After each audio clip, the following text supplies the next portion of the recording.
Welcome to episode, what is this, 43, Cousin Donnie of the Uncle Jimmy and Cousin Donnie show, sponsored by the Beacon Tap.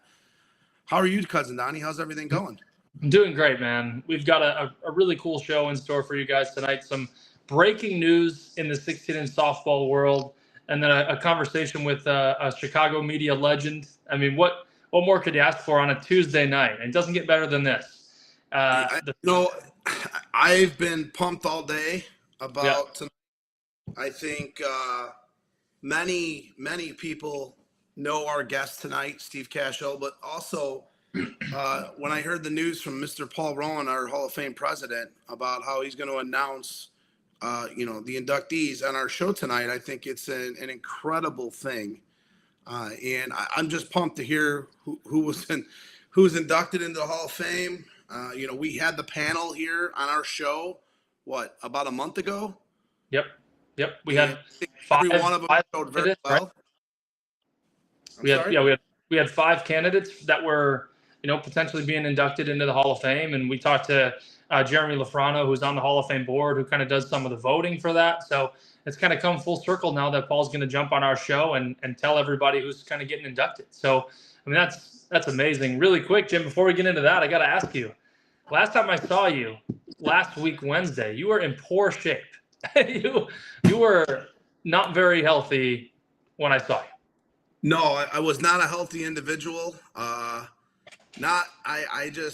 caught one of those 24-hour, 48-hour bugs, and it was awful. I mean, I don't even want to say a lot of the things I was doing over those 48 hours. But you were just very ill. I woke up Friday morning and I felt like $1 million, Donnie. It was awesome.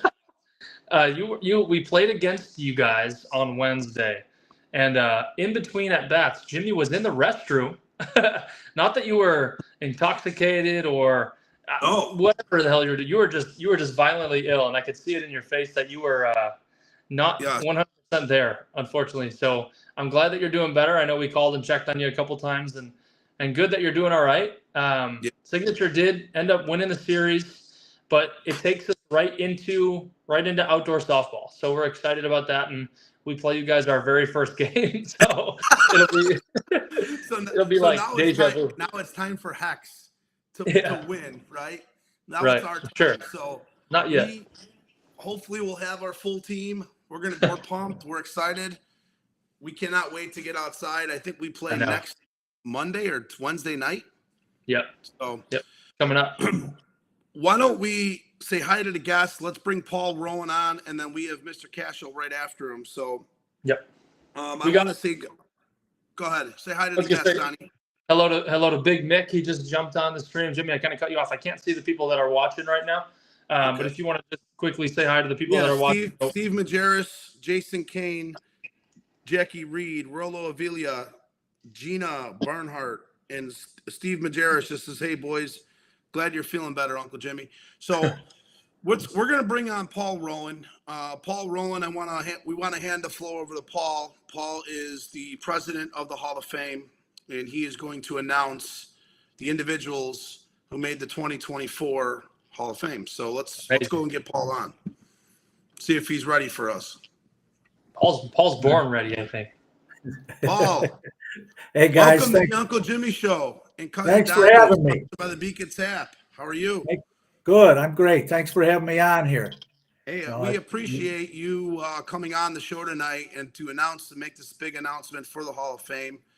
You know, Donnie and I were pumped all day about it when you told us, and I think it's just an awesome thing for softball, an awesome thing just based on all the guests and a lot of perfect way to kind of put everything together for us over the last month of all the Hall of Fame stuff that we had with all the guests and all the candidates and the board members and so on. So, Paul, we're going to hand the floor right over to you, and why don't you just get started? Okay, thanks. And you know what? One of the reasons I asked you guys if I could do this is because you guys got a good following now, and we want to do what we can do to publicize the Hall of Fame and everything we do. And, you know, very honestly, looking for supporters and sponsors to help us maintain and update the museum in coming years. So thank you very much. Yep. So I'll get into this here. So, you know, we have the process with the public vote and the way to the public vote, the way to the inductees, former inductees vote, committee votes, then overall the board votes. And in order to be a successful nomination, you have to have 74%. And I could show you sometime how it's worked out, but it's kind of based on the MLB Hall of Fame. They have to have 75%. Okay. You're 75 or 76 to get in. So we're based off of them, and you know we've tweaked it a few times over the years, and it may be tweaked again. You know, we don't want to keep people out, but we also want to make sure we get real Hall of Famers in the Hall of Fame. So I will start. I'm gonna before we go into who's in. I just want to mention Tuesday, July 23rd, at Forest Park at the museum and inductee park will be inductee day. That's when we unveil all the plaques of the new inductees this year. It's also the play-in games for the Forest Park No Glove Nationals. So it's a good crowd and people stick around. It's really a good night. And then the dinner is Saturday, October 26th at the Drury Lane Theater. And we're hoping to each year keep improving and increasing our crowds. We usually have around 500 or so, and we'd like to, at one point we were at 600 to 700, so we'd like to see it get back up there. So without any further ado, I will start with the 1993 to current era, the men, Tom Nepety and Anthony Tyler. Beautiful. So only two got the requirements this year to get in. And I want to say everybody on the ballot and everybody that was recommended for all these other honors, you know, well deserving. They remain on the ballot and they'll be back on next year. So for the women, only one woman is going in this year, Laura Legs Wilson. Good player, but again, lot of good women were on there, and they'll be on the ballot again next year. In the managers category, there was 3 good nominees, and 2 of them went in, and both highly regarded. Bobby Glosa, who ran the Jinx for many years, and Mike Paolo, who ran the Saints. So two very well-deserving guys. Umpire is Maurice Mopac Miller. You know we love our umpires on this show, Paul. So thank you for bringing that up. The organizer this year is Kathy O'Shea. She's the organizer of the Why Me tournament. So she's been doing it for 20 plus years. Ginger Rugai, it's the Ginger Rugai Why Me tournament. Ginger was honored with the Daily Award several years ago. And this year, we got a bio on Kathy O'Shea and as an organizer, and well deserving. We go to the honorees in the Wall of Fame. We have Kevin Lund, Gary Clow, nice. Pete Petey Raines, Well, Ron Risden, William Coleman, Mark Madigan, and Anthony Blackjack Jackson.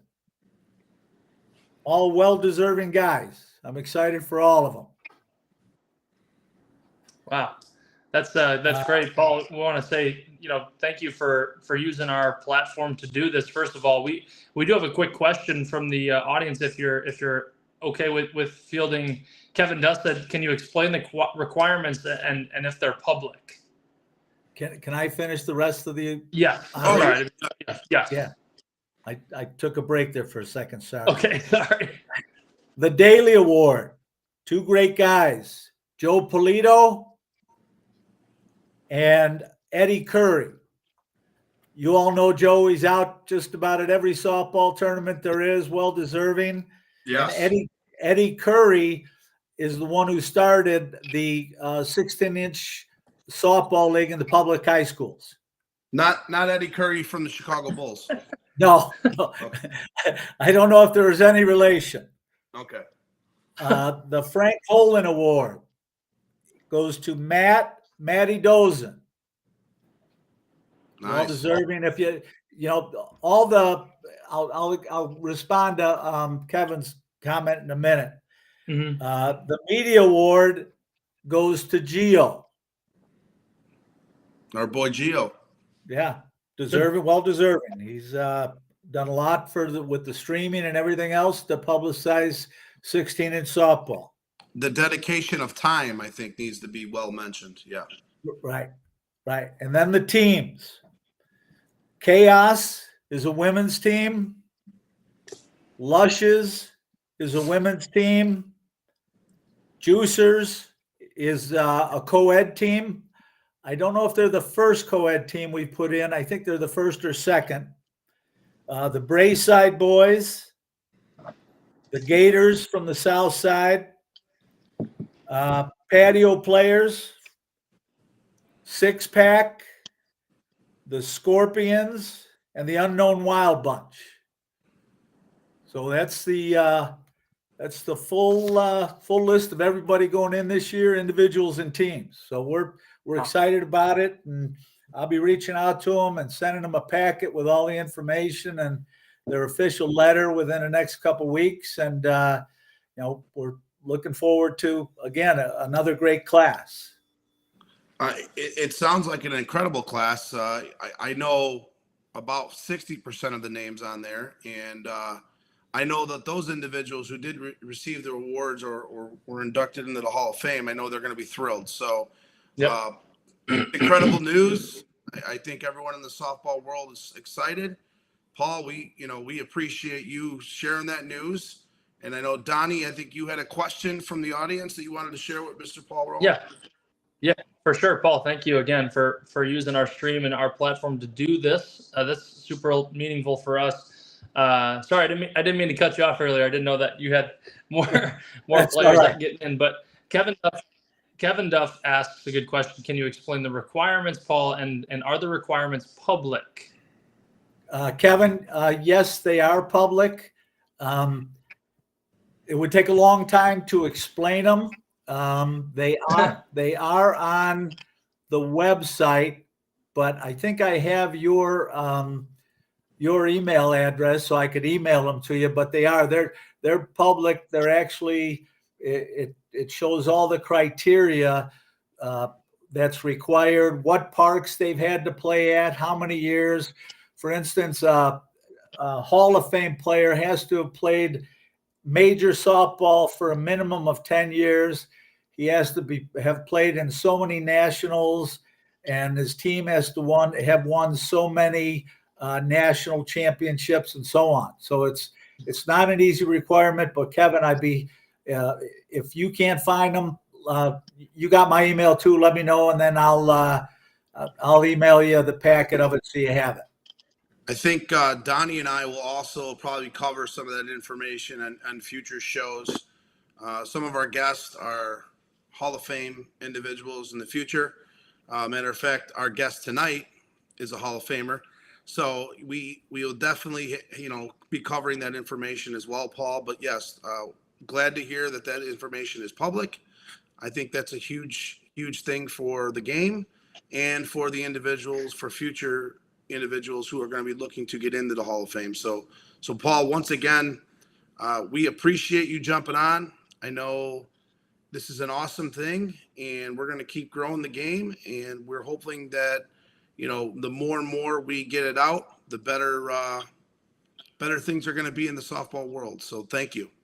I agree. Thank you. And we'll do what we can out here. Yes. Thank you so much, Paul. I appreciate it. Yeah. All right. Thank you, Paul. Appreciate Thanks, guys. that. I'll see Thank you. All right. Well, Cool. That's some pretty cool announcements, huh?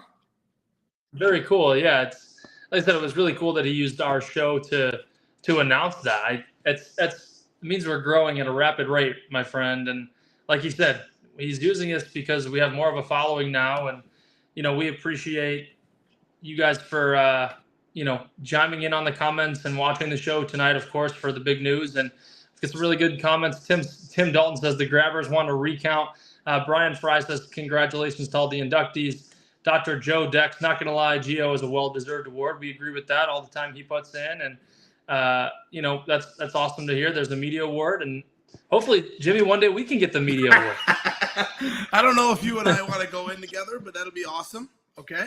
That would be great. I think I would appreciate that.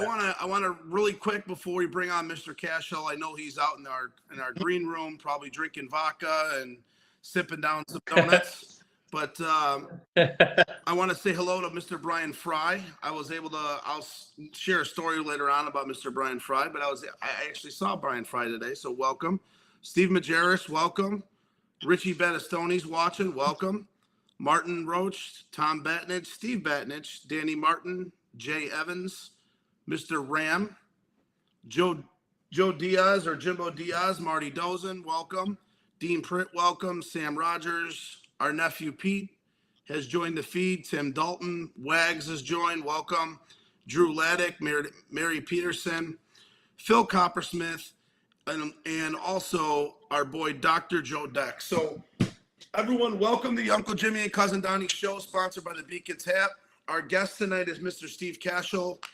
He has been I pretty much want to say a footprint in the Chicago area, not only for sports of all of the 90s, but he's done a tremendous job on the radio, promoting his golf show.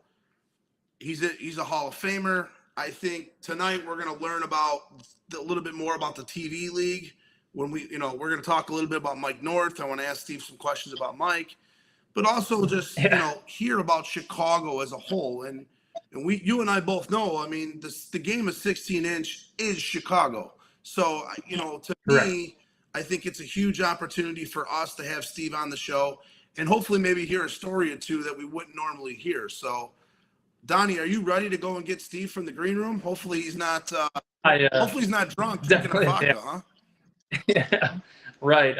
I'm excited to talk with Steve about softball. I've only kind of talked with him about his TV show that I've been on twice, and I add that to the resume. So I appreciate Steve for letting me bring that to my resume. But Steve's awesome. He's a very good guy. He's done a lot for Chicago media, and he's in the 16-inch softball Hall of Fame on the media side. So people don't know that, but that's pretty cool. I know you're going to mention something about Anthony Tyler getting into the Hall of Fame. I'm sure you're happy for your buddy, and our guy Tom Nepety did get into the Hall of Fame on the men's side. He was on our show that night, so that's really cool. But yeah, without further ado, my friend, why don't you go ahead and bring on Steve? Yeah, let's go and see if Steve is ready for us. There he is. What's going on, guys? What's going on, Steve? Welcome to the Uncle Jimmy and Cousin Donnie show, sponsored by the Beacon Tap and Displays. How are you doing today? I'm terrific. You guys run a great green room. Next time, send the drinks. Probably one of the better green rooms. Yeah, one of the better green rooms you've been in for sure. I'm assuming you've been in a couple. Absolutely. Yeah. I got to stay straight for this one, though. So, Steve, we run this show every week, as we kind of were mentioning a little bit before the show started. we've been doing this now. This is our 43rd show. You know, we talk about softball, we talk about enhancing game, we talk about promoting the game. I know you were a part of softball in the 90s when I feel like it was really, really at its peak, you know, from the standpoint of just the TV leagues, a lot of things that were going on in the Forest Park stuff. So as we get through everything tonight, I really want you to kind of really paint a picture for us as we go through of what those times were. And I think a lot of the audience is really going to understand. But before we get there, I want you to kind of talk a little bit about yourself. Tell us who Steve Kashul is. I know that you're a staple in Chicago. If you haven't watched the Bulls in the 90s or the Hawks, you know, any Chicago sport in the 90s, you've been sleeping under a rock not to know who you are. So, Steve, I'm going to hand it right over to you. Tell us a little bit about Mr. Steve Kashul. All right. Thanks, Uncle Jimmy, Cousin Donnie. Yeah, I grew up in Park Ridge, went to Maine South High School, played a little basketball and baseball. And my dream was to be a professional athlete. I think a lot of people had that dream, and you feel like you realize you don't have the skills. So the next thing is to be, the joke is be an athletic supporter, but, you know, do something in sports. And I loved it. So I went to DePaul University in Chicago, and I did an internship at Channel 5 for Chet Kopic and Rich Brenner, who set me on my path. That was back in 1982 when I was a junior at DePaul. And for 6 months, all I did was go to Channel 5 Sports for 6 days a week. And it helped the grade point average because they gave me an A. And I was just the gopher. And but it showed me how to become a sportscaster, learn the business. They were so nice to me. Jeff Davis, Aldo Perry, the producers. So I ended up working with Aldo Perry at Sports Channel.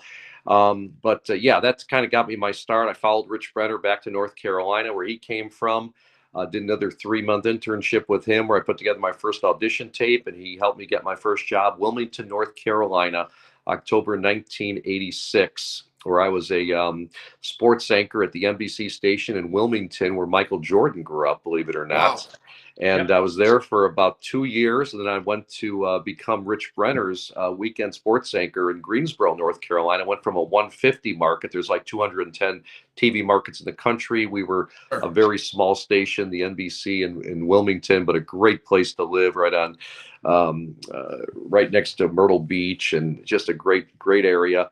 And then I went to Greensboro, Winston-Salem, High Point for the next 4 years, where I was a weekend sports anchor and reporter. And my goal was to get back to Chicago.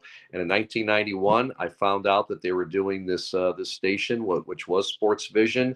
It became Sports Channel. They had the White Sox, the Bulls, and the Blackhawks. And they said, you know, we're going to start doing half-hour pregame shows, halftime shows, you know, between period shows, the Blackhawks, and postgame shows. And I applied. I came close to getting the Channel 9 job that Rich King got, working with Dan Rowan. They said I was second or third in line, so that's kind of a story not many people know. And I, you know, that would have been a dream come true. But hey, you know, it works out for the best. And so I came here in September of 1991 after the Bulls won their first championship, and I was working with Jim Blaney. We were the only two people on the air at the time at Sports Channel, and got to do so many things. But Jim wanted to do the Blackhawks. At first, we were both doing Blackhawks, Bulls, and White Sox. And then John Toohey, our program director, came in and said, you know what, guys, why don't you guys take a beat? You know, Jim, you've been here a year longer. Which one do you want? Jim said, I'll take the Blackhawks. He said, well, Steve, you got the Bulls. And I was very happy because I grew up a big Bulls fan. I also grew up a big Blackhawks fan. And then I got to work with Norm Van Leer. So I was at Sports Channel the next 6 years. And we also got to do 6-inning softball. I got to do Big Ten women's volleyball. Got to do Notre Dame, their coaches show, and sideline reporting for the spring game. Got to do high school baseball, basketball, football, Big Ten women's volleyball, you name it. So many great events that Sports Channel carried on throughout the years. But the most fun, believe it or not, besides the Bulls, was 6-inning softball. And Rich Melman, I'm sure we're going to get into this, but he decided to put some money towards it, along with some beer sponsors, and literally got the same production truck that the Bulls, White Sox, Blackhawks were using, and some of the same producers and people, directors, graphics people, and we brought out this big truck every Thursday night to Forest Park, and Mike North and I did at least 3 games a night. They were broadcast on Sundays, 1 game a week. The 16-inch softball, Super 16-inch softball game of the week on Sunday nights at 8 o'clock. And I know we made the ESPN plays of the night. I think it was a big collision at home plate, and that was fun. It was Johnny O'Connor and Kurt Udall, I think. And so it was just, we had so much fun. And George Bliss and George Kamenos were our score guys, and they backed us up on a lot of the stats and stories. So, but it was, we had the same videographers, photographers, graphics people that the Bulls, Blackhawks, and White Sox use for their sports channel games. So, kind of a dream come true there to be doing play-by-play for a game that I love, and I grew up playing as well. I used to play 5-6 nights a week. We played in Evanston, Shavona Park, Oriole Park. When I was at DePaul, and after my high school days, I was a big 16-inch softball player. Not Hall of Fame material, but just had fun playing in Sunday leagues, Monday night leagues, and beer leagues, and the whole thing. So it was part of my life as well, not just throwing in as a broadcaster. Yeah, it's a huge Chicago tradition, as you well know. I think that the game as a whole has been around, for such a long time that I feel we need to do something different. And this is one of the reasons, Steve, that Donnie and I started this show, is really to continue to promote softball. And not only that, but to get it back to maybe the TV, and I think it's something that Donnie and I, somewhere down the road, you mentioned producers, you mentioned sponsors, you mentioned beer, you mentioned a lot of those connections that we may have today, but we're looking, you look at SportsCenter, you look at what's on ESPNU, and we'll just get right into it because, this is what we talked about with Mike North too. You have beer pong, you have bags, you have darts, you have, you name it, they have it on ESPN. The one thing I do not ever see on ESPN is softball related messaging and softball, or anything really even to do with 12-inch, and I think the 12-inch game is tremendous too. But our 16-inch game, I really relates to baseball the most. You're not having games at 40-30. You're not having games, it's a real baseball score. It's a 10-8 score. It's a 6-3 to score. What do you think, Steve, that it would take for us, if you were to give us some direction and where to go to get softball back to that realm? What do you think? What's your piece of advice? What do you say? You know what, guys? If I was in your shoes, this is, maybe where you should start, or this is something that I feel you guys can do to really improve what you're looking to do moving forward. So, that's my thought process behind it. But Steve, what's your opinion on just the game and where we can get that level to? Well, I go back to the 90s when we were doing those games. These were the best 16-inch softball players in the world. And again, they only play it, and I heard they play some in Arizona, and Iowa came over, obviously, with some really good teams, and the carpet country guys and everything. But they're amazing athletes. These guys were amazing athletes. They really were. You think about, Randy Russ and Frank Mastari playing big time college baseball, and Mastari ended up with the Dodgers playing a couple of years. You think about, you got the big guys who can't run, you got the pitchers who only pitch, but you're talking about a game. And when you bring that ball out and show people that ball, because when I was in North Carolina, I brought up 16-inch softball down. I played some 12-inch in North Carolina with gloves. They only play with gloves. And they said, "Boy, what is that thing? That's a melon ball." And I said, "Well, try playing this without a glove." That's all. We'll break our fingers, They immediately some respect, like they really play this game, and geez, that's kind of a cool thing. And so, to expose it to the whole country, the country deserves it. I was so proud doing those games, and we got on ESPN again at least once. And maybe other times, but the beauty of like being on Sports Channel, and that by the way, Sports Channel went from Sports Channel to Fox Sportsnet to Comcast Sportsnet, and now it's NBC Sports Chicago. It's been the same station ever since. That's why our golf show, The Golf Scene, has been on for 31 years now. We started at Sports Channel in 1993, went through all those different stations, and now it's on NBC Sports Chicago, basically the same station. And they have, of course, the Bulls, White Sox, and Blackhawks still. But you know, to expose the guys, what does it take though, Jimmy? I mean, really, it takes dollars. You know, you can put any show on television you want. We thought about doing a pickleball show, for instance. Right. Someone came to me and said, Steve, you know, how about doing a pickleball show? I said, hey, I'll do a pickleball show. I don't ask for a lot of money, but it's all about the sponsor. Who's going to sponsor it? I'll put together a show. I've been doing production all my life. I've got the people to shoot it and tell the stories and everything, and I can write scripts and, you know, but you have to have the money. And Rich Melman had the money back then to, you know, we couldn't do it live, but to tape 3 games a night on a Thursday night for years and years, that was really neat. Plus, I also went back. I mean, I remember first game I ever did softball play-by-play was at Mount Prospect. What was it? Metro Majewski Park, was it? And we did Comcast cable. I got a call from a guy who said, you know what? I hear you're a guy that we could hire and not pay a lot of money to. And are you interested in doing a weekend? I was 26 years old. It was 25 years old. It was 1985. And I said, yeah, I'd love to, you know, this will be like an audition tape for me. And that's when I think I met George Bliss for the first time. And we did the games together. But we did these games. And I remember Frank Bastari was at ISU at the time. And he was playing. It was Kenny Cooper's team and Cooper Sports. And it was phenomenal. I had so much fun doing it. And I said, I can't believe how good these guys are. I played 16 softball, not like these guys. And as you said, it was a great game, and there were home runs, and these guys would play 5-6 games. I mean, they started on Friday at 10 a.m.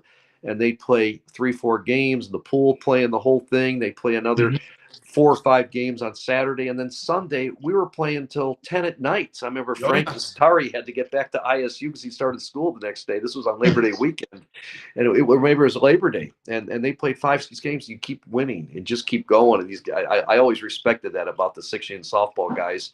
You know, it's not one game. You might play 5 or 6 in one day, and you get a slice of pizza and a Gatorade or a beer. Chug it down, and you're on the field for the next game, you know, and the talent though. So I'm kind of going in a lot of directions here, but yes, these guys are still the best 16-inch softball players in the world. And there's something to be said for that. I mean, the Hall of Fame has done such a great job with Paul Rowan and El Mag, and the guys who do the Hall of Fame.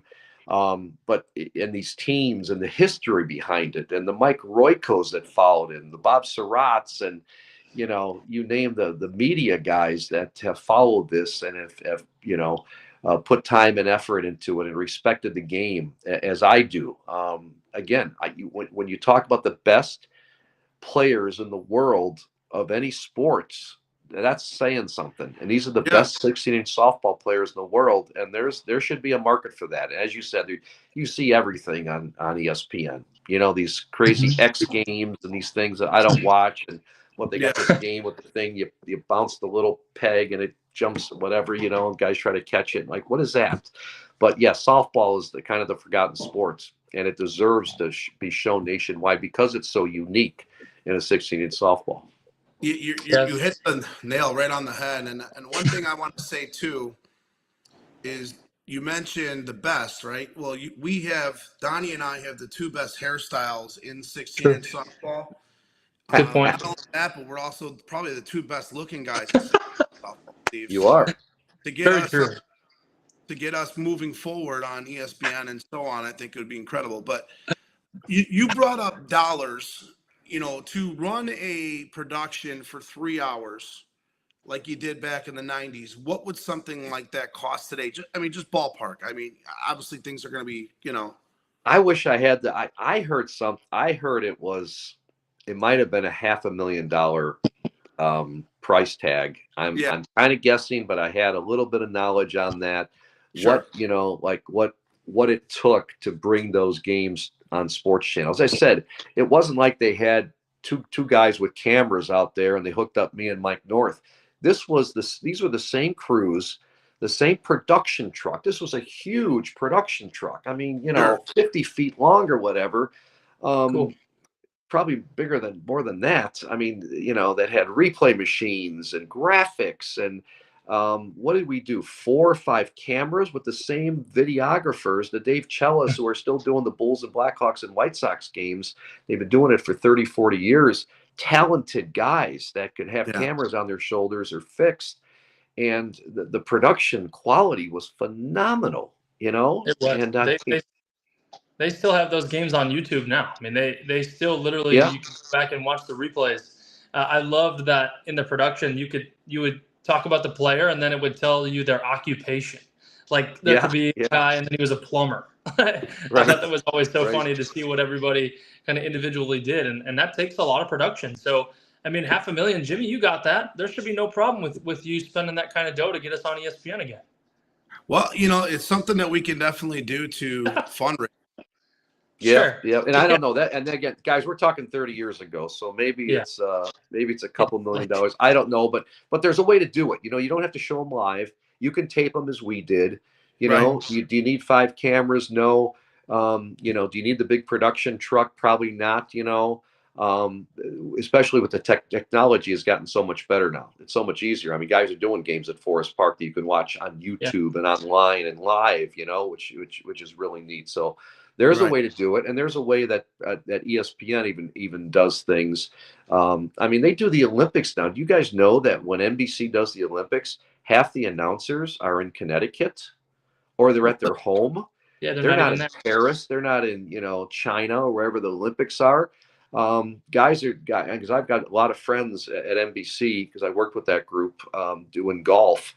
And it's funny, you get to know some of these producers, and they're like, you think some of these guys, I mean, Dan Hicks, those guys doing swimming are there, and Bob Costas is there, and Mike Tirico, and some of the main guys. But there are play-by-play guys sitting in their basement that are doing NBC Olympics and literally watching a monitor, and they're given, all the material and everything. But it saves them on travel. It saves them on, having to go out there. And that's where technology has gotten you. So the technology end has improved so much that maybe these things are more reasonable now and possibly more likely to happen, easier to do rather than what we were doing 30 years ago. Yeah, it's a great point. I was watching wiffle ball. I was flicking through the channels and I saw wiffle ball on TV. I'm like, wiffle ball? Really? Right. So we had a comment, Steve, from the audience. Brian Fry mentioned kind of what you were just saying. Technology improvements must have helped cost efficiency for today. So to your point, Steve, it might be cheaper today with the way or technology has really improved. I'd be curious to know who we could speak to on that. We also had another comment from Dr. Joe.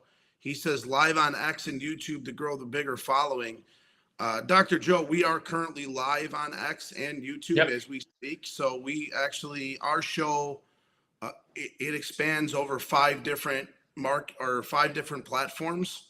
So we're on Twitch, we're on X, we're on Facebook, we're on YouTube, and we're also, I believe, on TikTok, Donnie, correct? Yes, we are, my friend. And we have a couple popular videos on TikTok, Steve. If you're in the market to be entertained, and you're a TikTok guy, you may not be, but TikTok's a great outlet these days for people to go live on. But yeah, when we do our streams for Forest Park Nationals, see, we're live on YouTube, and we've got 3 camera angles that we use, and we go right from the booth up there above home plate. So, big shout out to Adam Cumby and the production that he puts into it. But we're right there. I mean, you probably had a little bit more in terms of production, but it made it a little bit easier. But it's great to see kind of how things have changed and where the outlets really are. I mean, it probably goes that way with cable now too, right? People don't watch cable as much as they used to. Everything is now on kind of an outlet media. So it's way different in terms of where people are watching things. So I can't imagine wiffle ball does much for ratings on TV, but our 16-inch softball videos do okay. So I'm assuming they would do fine at the national level. Absolutely. Yeah. The difference with a production truck is, the replays and the graphics and everything, and a guy switching from with allowing 5 cameras, that's kind of the difference. But yeah, as I said, and what you guys are doing now is great stuff. But yeah, you got to put it on the map, and you got to show these players who are playing because they're so talented, and it's so much fun. It's such a great game. And I think people around the country, I mean, when we were doing the games, I remember two celebrity gentlemen approached us, me and Mike North, Mike Ditka and Tony Wise. You know, everyone knows who Ditka is. Obviously, Tony Yeah. Wise was the offensive line coach for the Bears under Ditka, and both guys came up and said, "Hey guys, on Sunday nights at 8 o'clock, um, I shut everything down and I put on the TV and I'm watching Sports Channel because I love watching 16-inch softball." And Tony Wise is like, "I get my glass of wine, my red wine. I say, don't bother me. I turn the phone off and all I'm doing is watching 16-inch softball." And those were two big fans. And that meant a lot to hear from guys like that just enjoyed watching an hour game and respecting the play of these guys. I thought that was really cool. That was always a big compliment. Yeah, no, that's awesome. It's an awesome thing. I really do. I believe, Donnie and I are very passionate about the game, as you can see. But, Steve, have you been following 16-inch softball? When was the last time you made it out to a Forest Park tournament? Every now and then, because I do I MC for Paul Rowan and Al Mag, the inductee day. We always do that, and Paul announced it today. I was trying to write it down. Tells me usually it's in June or July. I think it's in July usually. And then they've got softball games after that. So it's funny, but I'm supposed to go out to Forest Park one of these nights. You guys had Brian Panic on, who's a good friend. Brian's the head of the Golf Center Displaying, so a big golf guy for us on our golf scene show, but he's also in charge of the umpires. And I approached Brian because I said, "Hey, you know what? While I'm watching, I've got two boys. One plays junior hockey. The other one's a junior in high school, plays in varsity baseball and football." But I said, I wouldn't mind getting into some umpiring. I love the game, and whether it's co-ed or start small or whatever, I've never umpired before, really. So I'm supposed to meet up with Brian Panic and go see how some games are umpired, and I might get involved with that. So I'm going to be involved a lot more, I think, coming up with softball. But I love it. I follow the Hall of Fame, and I've emceed the last number of years their Hall of Fame dinner, which is just great. Every October they do it, and I really enjoy it. We do get 500 people out there, and these people are just jacked up. It's so much fun. They're so proud. They bring the families out. We had the guys from Iowa come last year, which was just awesome. So it's just a lot of fun, and I'm glad that they do it to such a high degree. Dinners like that, which drawing 500 people. Paul said, we used to get 600-700 people. Maybe it'll be up to the same day. When you're still getting 500 people on a Saturday night to honor 16-inch softball and the new Hall of Fame inductees, it's awesome. It really is. We've got a really good comment from Paul Rowan, who just said, "I probably should have asked Steve if he's available for inductee day on July 23rd, and then I got to write that down. July 23rd. Right. Yeah. July 23rd. And then is the Hall of Fame dinner dinner, Saturday, October 26th. I wrote that down. I always put that in there you calendar. go. You just got invited right through our show. It's always fun. You go back. I had beers with Ronnie Matriciano, right? Yeah. And he's great. He comes in from Vegas, and you're drinking with him and a couple guys, and they're kind of tailgating in the Forest Park parking lot, and oh my goodness. And you see some people that you used to do the games of, and the families recognize you. And I'm proud to be a member of the 16-inch Softball Hall of Fame. The museum is phenomenal. I go through there because they change it all the time with different uniforms and different, displays. And so I go through there as often as I can, bring people, bring my family, bring my kids and let them see the plaques and everything. And it's just so much fun. So I always enjoy the inductee day, and then of course the Hall of Fame dinner, which is a lot of fun. Well, Steve, we appreciate you paying for our tickets this year for the Hall of Fame. So much. I don't know. That's what Paul Rowland just mentioned in the comments too. So, but no, one thing, Steve, you mentioned that I wanted to touch on, because we're very fond of umpires on this show, and it's something that we always bring up. So we just want to make sure that Mr. Brian Panic is not the one training you to be the umpire. We could put you in place with some of our other individuals that we know can umpire. Brian's the assignment guy. Yeah, he's the assignment guy. He'll teach you the rules, right? He threw me out of the game. He threw me out. Steve, if you don't know this, Jimmy doesn't get along with many of the umpires. Okay. Okay. Jimmy did get thrown out of a game last year by Brian Panic. So Really? there's a little animosity there between the duo. But Brian does a nice job of assigning umpires for sure, and then putting them in the right places. They just all happen to land on Jimmy's field. No matter where you go, we're gonna have a problem. So first game, Steve, you're going to be umpiring me, all right? So you better be ready, all right? All right. Bring your I A can't game. wait. Send them now. Steve, I had a question about, I want to tell a quick story about how I kind of met you, and you were doing the golf scene, and it was at PXG, and someone asked me to just kind of be an extra that day. I just kind of talk about the brand, and I met you that day, and you were super kind, and you only had one camera guy out there, and it was super simple, but you produced a really nice show, and you asked me some really easy questions for me to answer, and all the guys at PXG were like, man, you know a lot about this, and 2 weeks after that, they offered me a job with PXG, so I appreciate you for letting me be a part of that show, and it eventually let me be hired by that company. And then I saw you like a couple months later, and I was still working there. So it's pretty cool that you allowed me to do that. How's the golf scene coming along? Is it still a pretty popular show? What's the goal this year? Yeah, and for the first time, Donnie, we and you did a great job. You're the lefty, right? So we needed a lefty in there. It's very unusual, but no, you were such a good spokesperson. You deserve to work at PXG, and to the text of time, those guys do a great job. Their studios are beautiful in Northbrook and Oakbrook. But our show now, I'm just proud that we've done 31 years consecutively. We started on Sports Channel and went through again Fox Sports Net, Comcast Sports Net, and then NBC Sports Chicago. We used to do 10 or 12 shows a year. Now we do more like 6, but for the first time ever, our winter show, which we show people places to play during the winter months, and practice, the domes and the indoor places, which are so many now, that we did 2 winter shows, and so that was great. We usually do one that we shoot in November and it airs in December and part of January. But the thing was sold out in a week and a half. So we said, let's do a second winter show. And that thing was sold out. So we did 2 winter shows for the first time to talk about the growth of our show, not stagnant. And we're doing 4 new shows. We start shooting actually tomorrow.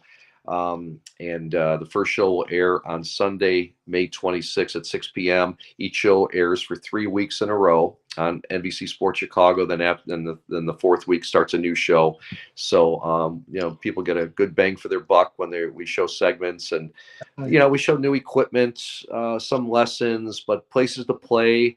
And it's a love that I've been doing it for a long time. I love golf. It's my passion.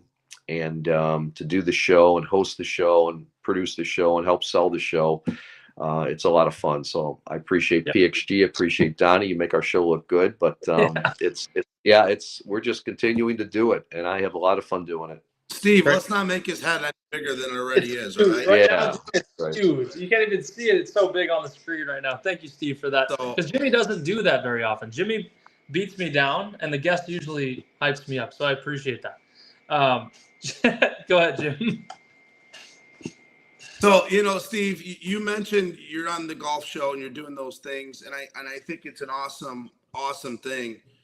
Would you ever be curious to do something like that around the 16-inch softball with your passion in 16-inch softball? Now that you bring up the show, you bring up some opportunities. Maybe do we have some large events with large people, which would look awesome in production. Just another way to maybe possibly grow the game. Is there any chance that we could do something along those lines for 16-inch softball, either at a Papa Hops event, which is our charity tournament that is run on a Friday night on the south side of Chicago? There's obviously the Forest Park event. Both events are in July. Both of our large events are in July. We also, Donnie, I run a cancer tournament in the end of August, the week before Nationals. And then this year, we're having the top 12-inch team, Rismondo, come to Major National, which is over the weekend. Yes, it's over Labor Day weekend, but yes, we're wearing gloves. But I think it's an awesome thing to have the major 12-inch team along with all your major 16-inch teams. Just something to throw out to you, Steve. What's your thought? I mean, I know I just dropped it on your plate right this second, but is it something that would be out there? Yeah, you know what? I think, in my opinion, and we've been on NBC Sports Chicago now. As I said, they were the other stations too, same station, and I think they're always looking for programming. Yeah. So, in my opinion, it's all about the dollars, though, as I say, because you have to. We buy our show. I'll be honest, we buy the time from NBC Sports Chicago, and they guarantee us so many airings. And then we hire a production company that's out of Des Plaines. They're called Ian Ryan Interactive. They've been doing our Okay. show for 12, 15 years, and they have, $40,000 cameras. They're 4K cameras, and they've got, beautiful editing systems and graphics and everything. So they're the people that shoot, edit, produce our shows. But Sure. yeah, why not? I mean, think about it. Back in the day, even though they had the big production trucks, that's the only way you could do them. We did our specials on the Miller Lite Classic, the old style classic. That's kind of when Mike North and I and George Bliss and I used to do those games back early on in Grant Park. I mean, Bobby Douglas, the former Bears player, played in those. Tim Stoddard, who played with the '84 Cubs. And Jim McMahon, the former Bears quarterback, would come out. They'd have the celebrity game and then some serious 16-inch softball games. But they made hour specials out of those, and they played them back at Sports Channel. And that could be done today. Absolutely. We formed a little, it was a little play-by-play booth that we had, right behind the benches, like on the first base line. And we did some play-by-play, and they made a half-hour show or an hour show out of it, Right. and then the sponsors got their plugs in, and we did some features, but yeah, why not? But again, it's about the sponsorship dollars. You're gonna have to pay for something like that. Our show is not cheap to produce on our golf scene show, and we just do a half hour, but we air it for 3 weeks, and that's the beauty of like NBC Sports Chicago. They'll air your show in multiple airings, so it's not just a one and done. Like if you were going to go to Channel 5 or Channel 7 or 2 or 5, they would air it once. It'd be very expensive and might be on at 11:30 on a Sunday night, and very few people would watch it or be able to see it, unless you really promoted it. But on NBC Sports Chicago, we hit 8 million homes throughout the entire state of Illinois, parts of Indiana, Wisconsin, Iowa, and Michigan, and it's on satellite over the world. I was in Jamaica watching our golf show, so you get these incredible airings, and you hit these homes, and it re-airs multiple times. So that's the beauty of it. So something like that, Jimmy, could definitely be done. It really could. Yeah. It's a great idea. Thank you, Steve. Appreciate it. I'm pretty intelligent. Thank you. Yeah. Here he goes. See that head? Here goes his head. It's blowing up. Donnie, go ahead with your next question. So you've done a lot of 16-inch softball games in your day. Jimmy was saying back in the 90s when it was kind of in the heyday for media. Is there a game that you remember, one that sticks out that really kind of is one of your favorites, or in the broadcast world, one that you really enjoyed? Is there a certain game that you think of right off the top of your head, what maybe the best softball game you'd ever watched? Boy, I you know what? That's a tough one. It really, I was talking to George Bliss, who I did a lot of games with. He said, I called the classic upset in softball history, Carpet Country defeating Primetime in a nail-biter game at Mount Prospect. Yes, you did. Red Barnes of Carpet Country made 3 spectacular catches at the fence. And on that, I'm just reading some notes that George put together for me. That great Carpet Country team, Cracky Hewen, Brad Van Meter, Tim Walker, and Red Barnes. Tim Walker, a first purely Iowa player to be inducted into the 16-inch Softball Hall of Fame in Chicago, which is a great honor. Those Iowa people they're terrific. They were such a rivalry, but when I saw them, it was last year or the year before when Tim Walker got inducted. They couldn't have been nicer. And that's what I love about the Hall of Fame. And I say this when I'm emceeing. You've got different nationalities and, black, white, Asian. You've got all these people, and they come together as families, They maybe hated each other when they played against each other. You see these guys hugging and congratulating each other at the Hall of Fame dinner. It's amazing. Nationalities and personalities, and a rich guy and a blue collar guy, and they all have this great respect for each other, and I see it, and they're all so proud of each other. Hey, and they bring up games like it's nothing. You remember 30 years ago, back in the sixth inning, remember we were leading 3-2 and this happened. I mean, it blows your mind. But I listen to these guys, having a drink and telling these stories, and that's the beauty of it. But the way they respect each other. When I'm at that Hall of Fame dinner, I'm so, and the wives and those kids weren't even born yet, but telling these stories and people remembering this stuff. But Donnie, I don't want to skirt your question, but that's tough. That's No, one that I do remember some of the games at Mount Prospect that we did, and some of the great teams. The Super 16 League that we did. There were so many games, and they were great. They were so much fun that I did with Mike North. But it was just really a game of the week type thing. I don't think we ever really had a tournament and the rest. But watching those players play and Rich Melman's lettuce teams were so much fun to watch. But yeah. I know that center fielder robbed like 2 home runs that game for Carpet Country, and I think one was to win the game, if I'm not mistaken. It was like the bottom of the 8th or 9th inning, and yeah, I watched that video on YouTube like 5 times. It's great. It's really fun to go back and watch those games. Yeah. So Steve, I'm going to piggyback off Donnie's question a little bit, and my question is when you announced at Forest Park, and you were doing the 3 games a night. Obviously, you became familiar with a lot of the players. So when you showed up to that field, what was kind of your favorite player to watch back then? Any names that maybe stick in your head that you announced? Hey, this is my guy. I want to watch him. Well, Billy Finnegan. You familiar with Billy Finnegan? He and I went to high school together at Maine South.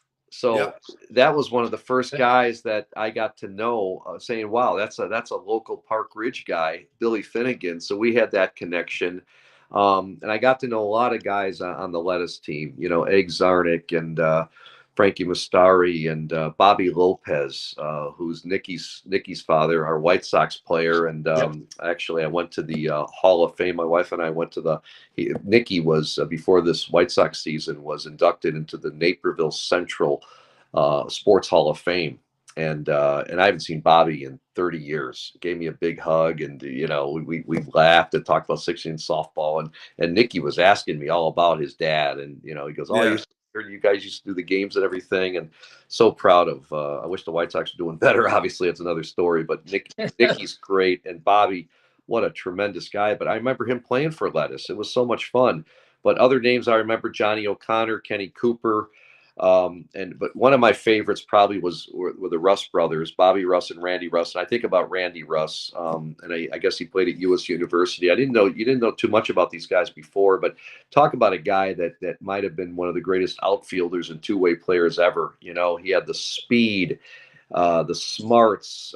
He could catch everything in the outfield, and then he came up to the plate and he could hit a home run when you needed it. Big RBI guy.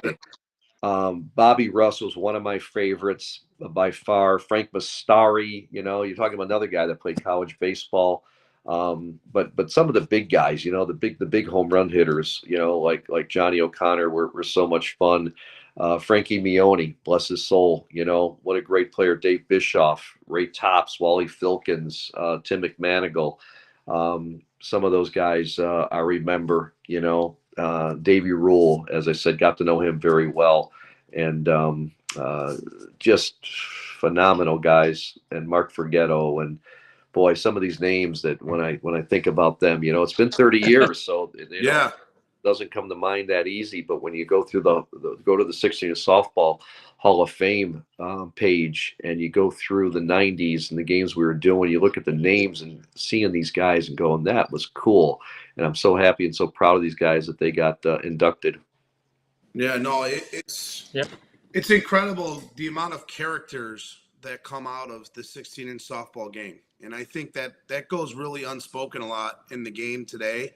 The amount of just awesome people, the amount of connections. And I was just talking with Brian Fry about this today. It's funny how the small world of 16-inch softball, how you make so many connections and how you really connect the dots in real life with a lot of things that we do.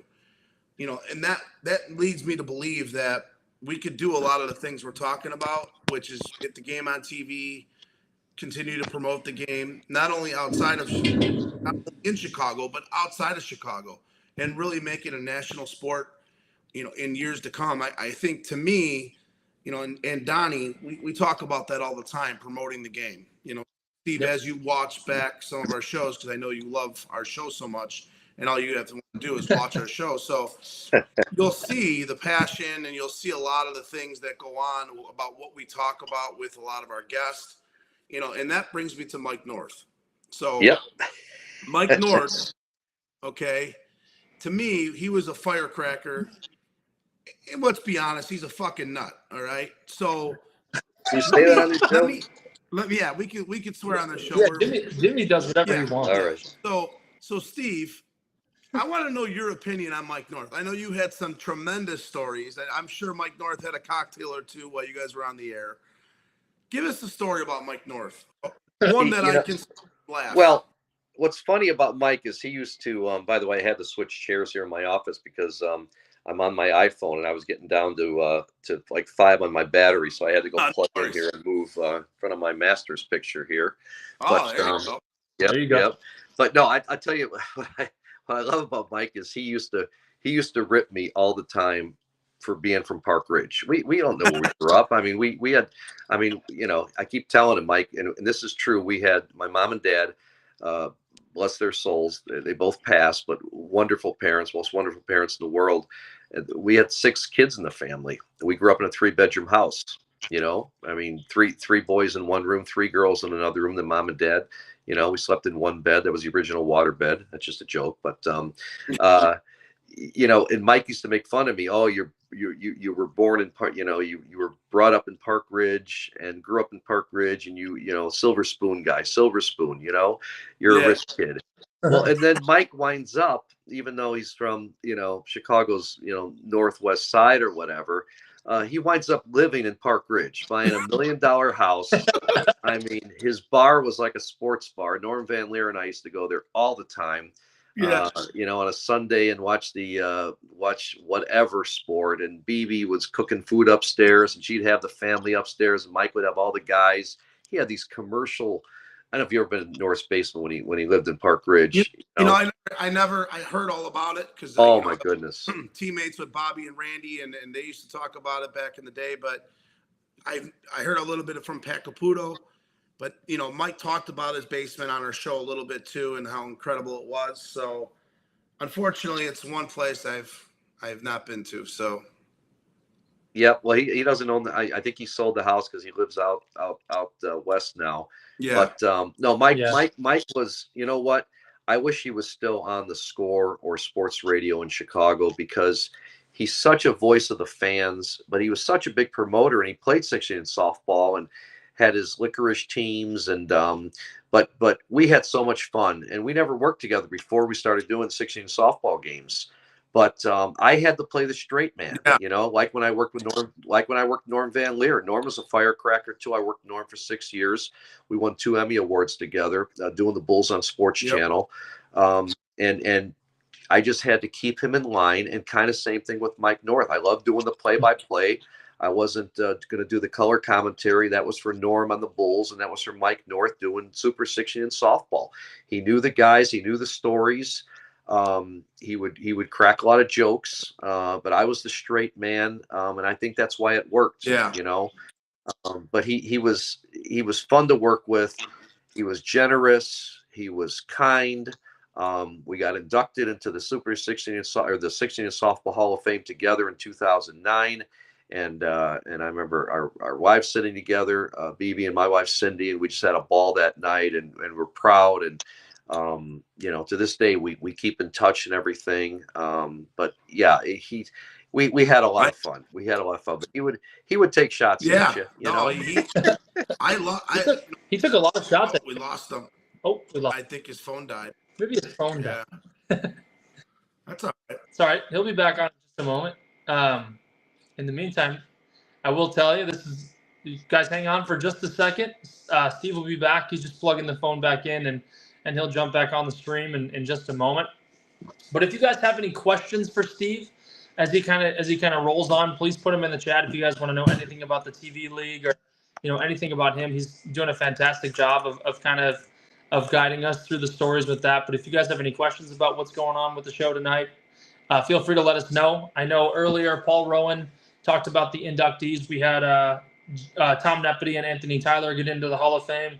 Laura Legs Wilson on the women's side, Bobby Glosa and Mike Paulo, the managers, and then Maurice Mopak Miller on the umpire side. And then he mentioned a whole bunch of teams that got in. So fantastic. If you guys missed that announcement at the beginning of our show, Paul Rowan was on and mentioned the Hall of Famers. So I'm sure Jimmy's sending him that link back onto the show. Jimmy, we appreciate that very much.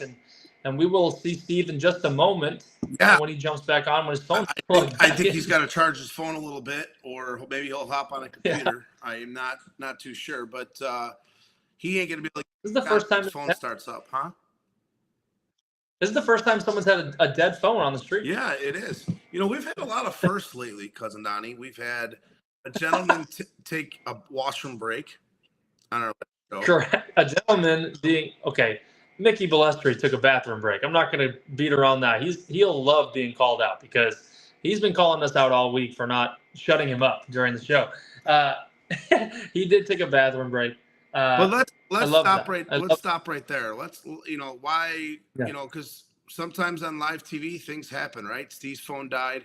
We were just about to get over to the rapid fire. But when he comes back, let's jump on that. Yeah, let's talk about a little bit about Mickey Balestri last week, because I think Mickey last week was quite entertaining from the standpoint of his opinions on way softball is played today. He didn't hold back, and I don't think on the show we've had somebody more outspoken about the game, and I think that is something about the people. Well, about people, but about the game, right? And you really saw his passion. And that's what I was going to get back. And I think here's Steve here. There you go. You guys, can you hear me? Yeah, Steve, what's going on? Yes. How are you? You guys blew up my phone. It literally it said it got so hot that it will only allow me to make, I'm on an iPhone here. It's an iPhone 12. It's a few years old, but it usually works pretty good.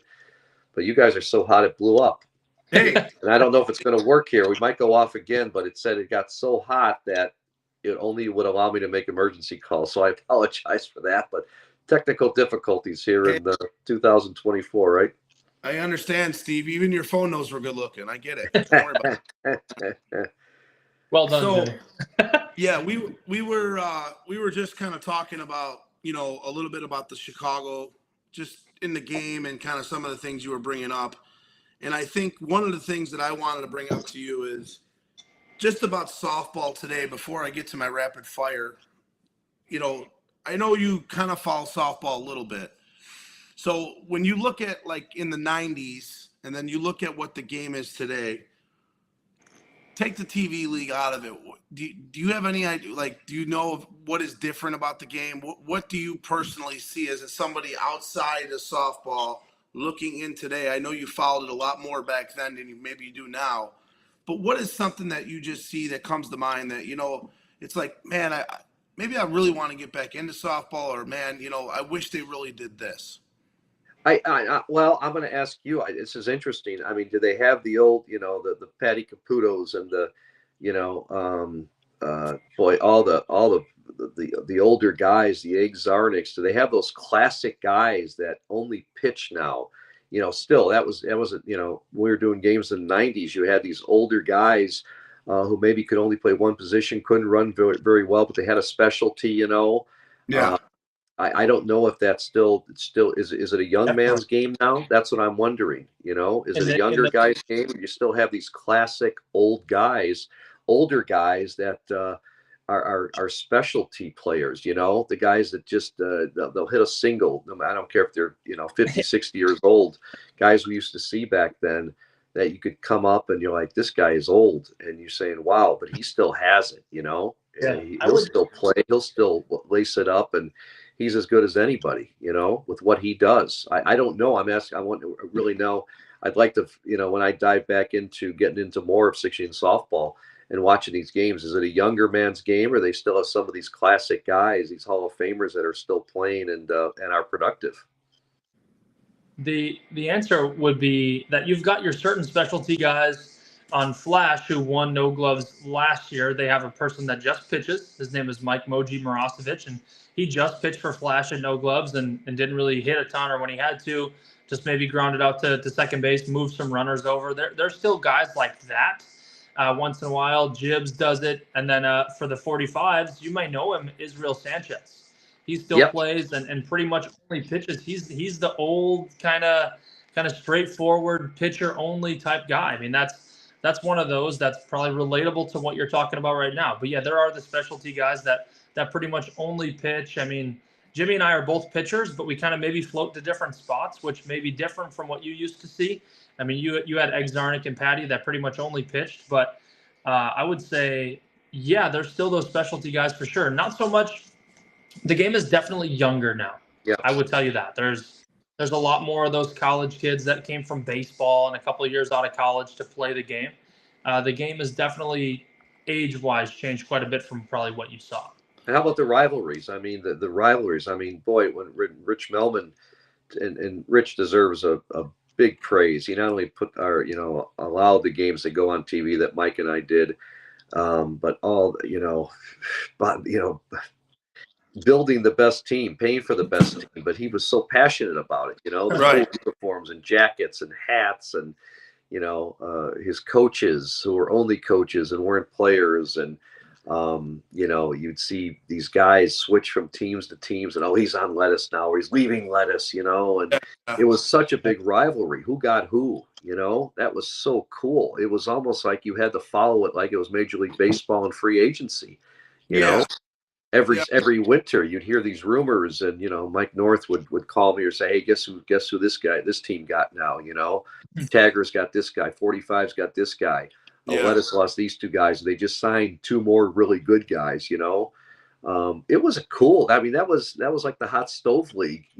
Back then, it was as interesting as following Major League Baseball. Who was going where on these 16 softball teams. So Steve, you must really watch our show because we actually do a rumor mill at the end of each year. Okay. On where a lot of our guys go in the game. We've had 12-inch on as well. We talk about that as well. So in our rumor mill, though, we really talk about 16-inch major and some of the 8 teams that are currently out there today. That's cool. What we also do is, you mentioned the rivalries. Well, yes, we do. We have the 45s, and Flash rivalry still going on. We have the Hex and Signature rivalry still going on, right? We have, there's Money Line's got a rivalry with, certain teams. Yep. So there are those games out there that are, basically individual games that might not be a major game, but it's also a rivalry for an A team. So you're 100% right. Those games are definitely out there. I know, like Hex, when we play, certain individual teams, we consider that a rivalry. We want to win those games. You're up for those games. So it's awesome. It's an awesome thing. High Y BTA is another one, Jimmy. Right, High Y BTA. Anytime we play BTA or High Y, I feel that's a game that we're up for. They're up. They're psyched. And really, anytime a major team plays a major team, I feel like no one wants to ever lose. But at the same time, it's definitely, you really kind of pick it up one little bit to play those type of games. I respect what you guys do, man. This is great. I mean, you're looking for other avenues to put it on the map again, and just I'm talking about nationwide, It deserves that exposure. But with what you guys are doing with this show, it's phenomenal. It really is. And softball deserves it. And good for you guys. You're covering, no pun intended, all the bases, though, on this. Yeah, no, we definitely appreciate it. So, Donnie, before I get to rapid fire, do you have any questions that you want to ask Mr. Kashul? I've asked all my questions. We had one question come through the audience, but I thought was pretty cool.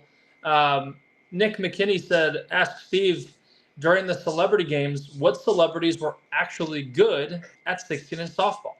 Wow.